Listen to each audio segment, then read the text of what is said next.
Hello everyone and welcome to today's class. Today we are going to continue with our discussion over stairs. So in the last class we had discussed what are stairs and what is the importance of such a significant structure in our interiors. Today we are going to learn about the components of stairs. So by components, what do I mean by components? We know there are steps in a stair, maybe a railing or various materials that are used. But when we actually look at the overall structure of a stair or a flight of stairs or a staircase, we will find that there are various other parts that make the whole structure of a staircase that we don't know of. For example, all of us are quite aware of the steps. Now, what do we call the steps? For any stair, there is, if we were to draw a rough outline of a stair, we'll definitely draw something like this. All right. So, and we'd call it steps. But these steps are made up of two subcomponents. They are called a tread and a riser. So what's a tread and a riser? Actually, the tread and the riser combined are called steps. So tread is something on which we place our foot in order to climb the stairs. This is called TREAD. A tread is something on which we put our foot down. And the tread then meets a vertical structure called the rise or the riser. So this riser plus tread is equal to our well-known steps. Now there are various stairs in which, or various staircase in which we don't see a riser. They are just steps fixed in a wall. Maybe on the left or the right side. Here the riser is missing. These are called floating stairs. So the kind of steps that you have will create the various kind of stairs. So this is what we call a tread and a riser. The horizontal part of a step is the tread and the vertical part is called the riser. Now stairs के अंदर काफ़ी कुछ determine किया जाता है, specifications होती हैं कि ट्रेड और राइजर एक्चुअली कितने होने चाहिए. जो बिल्डिंग लॉज होते हैं, आर्किटेक्चरल स्पेसिफिकेशंस होते हैं, उसमें मेंशन्ड होता है for comfortable treads and risers कितना इनका चौड़ाई होना चाहिए और कितना लंबाई होना चाहिए.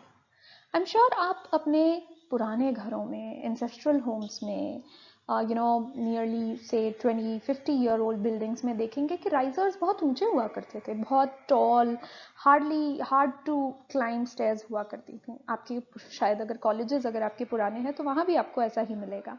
But now we have specifications by the building laws कि आपके ट्रेड और राइजर का डेप्थ और विड्थ कितना होना चाहिए. Then there are various other kind of structures and components of a stairs as well, जो हम picture by picture जो है उसको हम जानेंगे और उसके बारे में सीखेंगे. So the first one is called nosing. What's a nosing?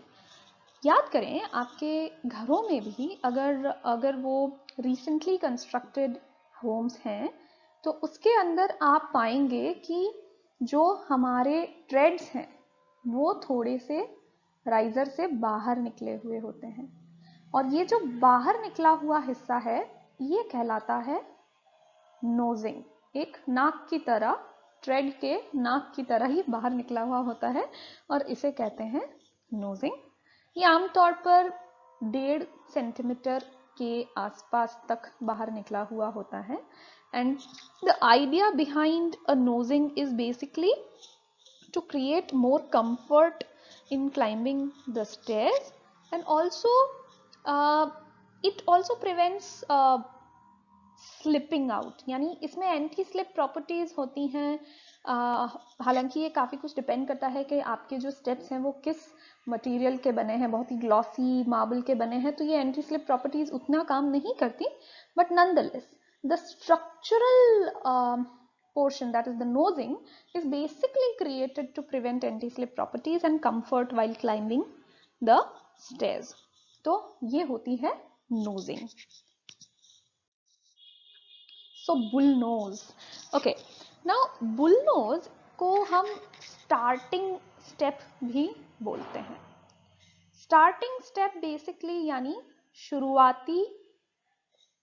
शुरुआती स्टेप जो है आपकी स्टेयरकेस का, उसे हम बुल नोज बोलेंगे. ये एक तरफ से या दोनों तरफ से ओपन हो सकते हैं. Like in this case it is open from one side and fixed into the wall on another side. Then the balusters they typically जो बनते हैं, जो बलूस्टर्स जो हम आगे पढ़ेंगे, यानी जो रेलिंग है वो यहाँ पे कई बारी सेमी सर्कल फॉर्मेट भी ले लेती है. That we will learn further in this class. And then bull nose is basically the biggest step specially found at the starting point of the staircase. So this is why this is what we call a bull nose. ये सुंदरता की एक बहुत बड़ा कारण है कि beauty provide करने के लिए बुल नोज को बनाया जाता है. हालांकि it does feel like an obsolete design now days. आजकल बुल नोज इतने नज़र नहीं आते, शुरुआती स्टेप को बड़ा करने का फैशन नहीं है, बट पुरानी बिल्डिंग्स में बुल नोज दिखते हैं. स्टार्टिंग स्टेप को बड़ा रखा जाता है ताकि हमारी स्टेयरकेस को एक खूबसूरत शुरुआत दी जाए. Then we have the winders. Winders are basically they are just like their name. They wind the stairs. यानी ये stairs के डायरेक्शन को चेंज करने वाले स्टेप्स कहलाते हैं. कई बार अगर आप नॉर्मली आप अगर स्टेयर्स घर में भी होंगी तो मान लीजिए स्टेयर एक डायरेक्शन में चल रही हैं और फिर आपको उसका डायरेक्शन चेंज कर देना है. तो यहाँ पर हमारी सीढ़ियाँ होंगी, यहाँ पर भी सीढ़ियाँ होंगी. आमतौर पर यहाँ पर एक फ्लैट सरफेस आता है जहाँ हम खड़े होते हैं और फिर हम अपना डायरेक्शन चेंज कर देते हैं. But that is not necessary. Winders की मदद से आपको यहाँ फ्लैट सरफेस देने की बजाय आप यहाँ पे सीढ़ियाँ भी दे सकते थे. सो ये आपकी स्टेप्स हो गई और अब आपने यहाँ पे एक तरफ से नैरो और दूसरी तरफ से वाइड स्टेयर्स की मदद से डायरेक्शन जो है वो चेंज कर दिया. So rather than having a flat surface, winders are those stairs जो एक तरफ से नैरो होती हैं, एक तरफ से वाइड होती हैं और डायरेक्शन को, स्टेयर्स की डायरेक्शन को चेंज करने में मदद करती हैं. आमतौर पर 3 या 3 स्टेप्स की मदद से हम हमारी स्टेयरकेस को पूरा 90 डिग्री घुमा देते हैं. ठीक है, ये हमारा 90 डिग्री एंगल हो गया और इसको घुमाने के लिए हमें टोटल 3 स्टेप्स की ज़रूरत पड़ी. सो खासकर जो स्पाइरल स्टेयरकेस होती हैं वहाँ पर ये वाइंडर्स का बड़ा फंक्शनैलिटी होता है. वहाँ ये जो स्टेयर्स आप देखेंगे वो हमेशा एक तरफ से नैरो होंगी और दूसरी तरफ से वाइड शेप की पाई जाएंगी. So these are called winders. Now we have balusters and railings. So I'm sure ये हम सब देखते हैं कि जो हमारी स्टेयर्स होती हैं उनके साइड में all of you must have seen a structure like so. इस किस्म का स्ट्रक्चर आपने देखा होगा.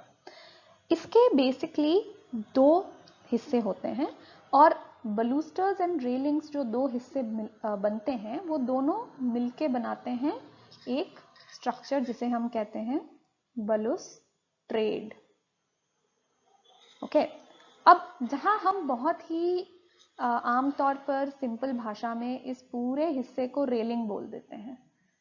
हमारी मदर्स, हम लोग इस पूरे हिस्से को रेलिंग बोल देते हैं, जबकि नहीं होता, ऐसा नहीं होता. Railing is the top portion and if there is a bottom portion, then this portion, ये रेलिंग कहलाते हैं. सो जिस हिस्से को हम पकड़ के ऊपर चढ़ते हैं वो कहलाता है टॉप रेल. और इस पिक्चर में जहां हम नीचे की तरफ कोई रेलिंग नहीं दी गई है, ऐसा कोई स्ट्रक्चर नीचे नहीं है, तो यहाँ पे बॉटम रेल नहीं है. बट अगर सीढ़ियों में नीचे की तरफ भी रेलिंग दी जाती है तो इसे हम कहते हैं बॉटम रेल. सो जिस हिस्से को हम पकड़ के ऊपर चढ़ते हैं और जहां जो है बलूस्ट्रेड एंड होता है, वो दोनों हिस्से रेलिंग कहलाते हैं, टॉप रेल और बॉटम रेल. नाउ ये जो बीच के हॉराइजॉन्टल या जो भी अलग अलग डिजाइन के आपको स्ट्रक्चर्स दिखेंगे, इन्हें हम कहते हैं बलूस्टर्स. these are balusters.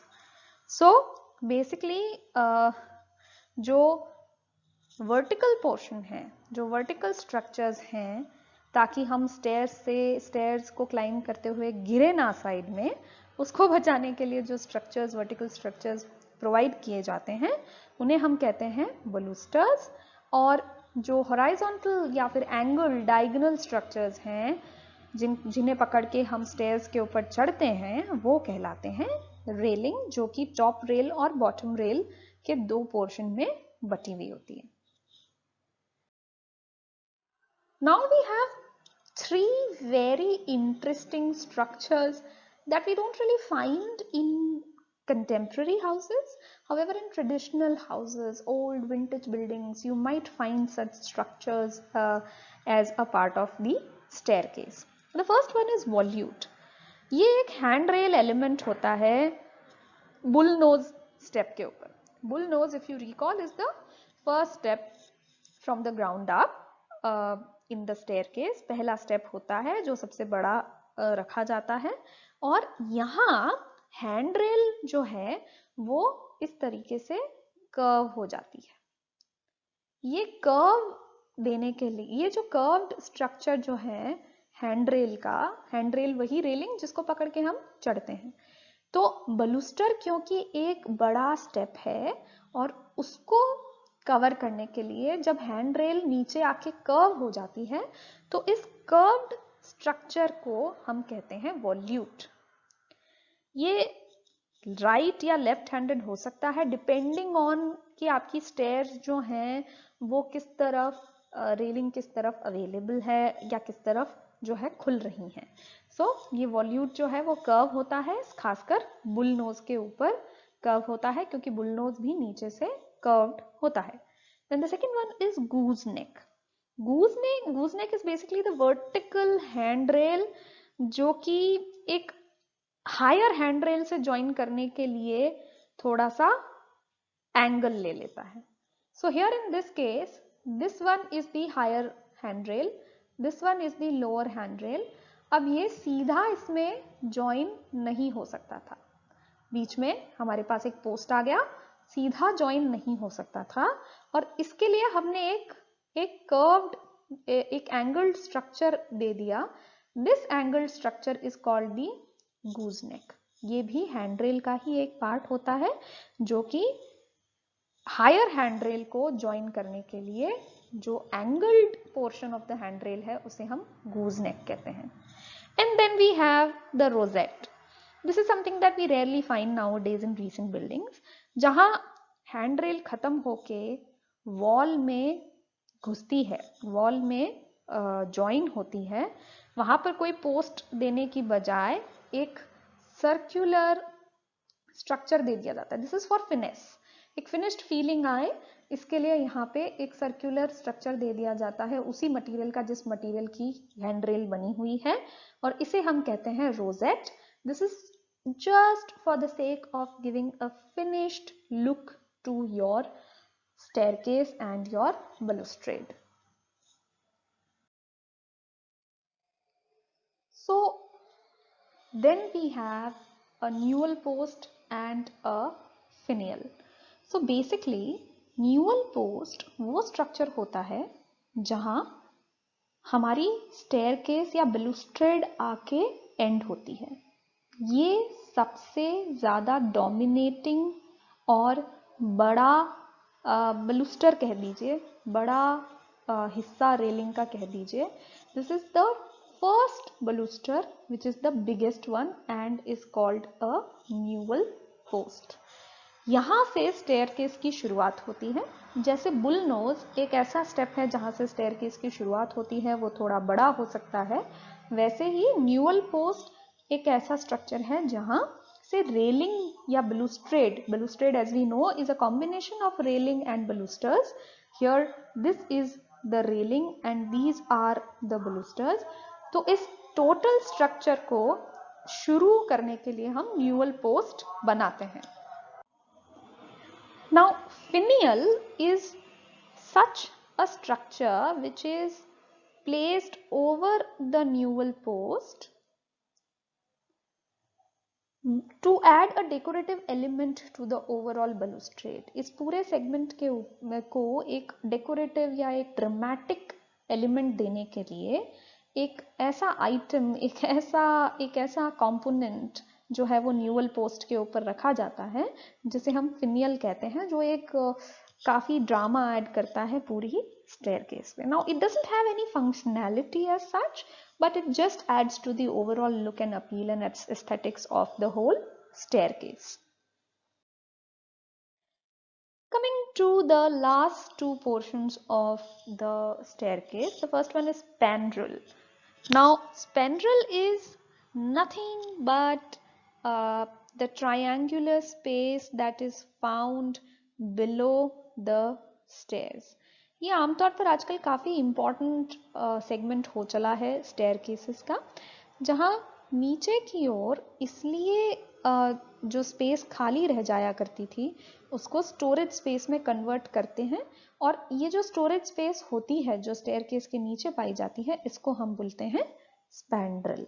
This spandrel is very functional if you were to convert it into storage space, or it is just a wasted space.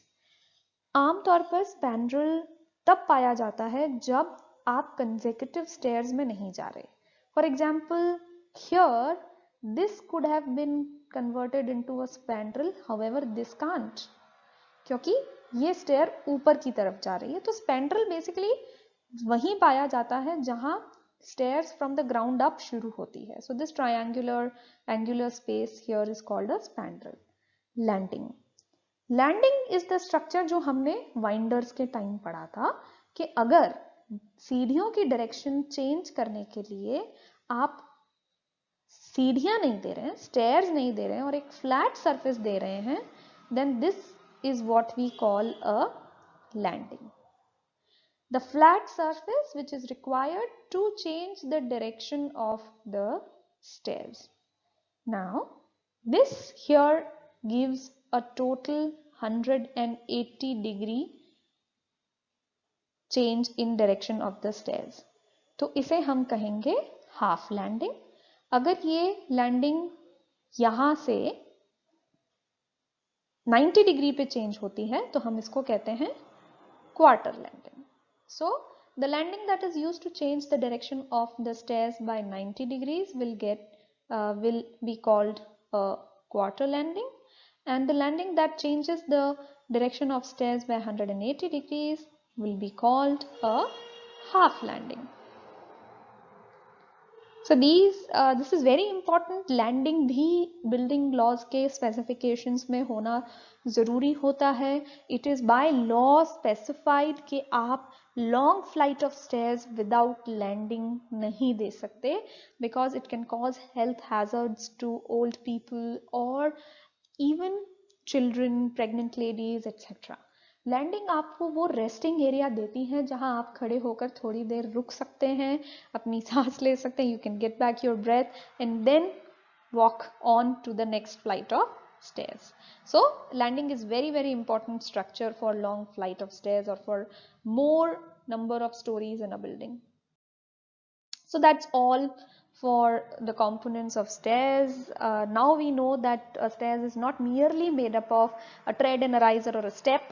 It is made up of numerous other components which create or which adds on to the overall structure of what we know or what we call the staircase. So that's all for today's class. For notes on the topic, do check the description box below. You'll find a document with lots of pictures and explanations. Thank you all very much.